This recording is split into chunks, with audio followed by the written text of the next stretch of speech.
So this is the GT80. I'm assembling it back, the tires, new tires back onto the vehicle. As you can see, it is disabled. The panel, I had to take off the panel. Little nephew helping me. YouTube video. I'm gonna have to put the tires back on.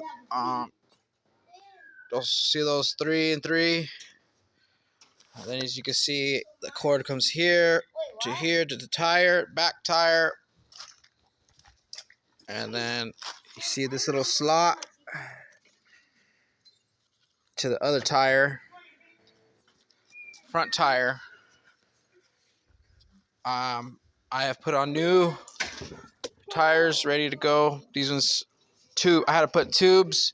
The valves they sent through Amazon did not work because I think I punctured the valves. So I have assembled it. It is correct.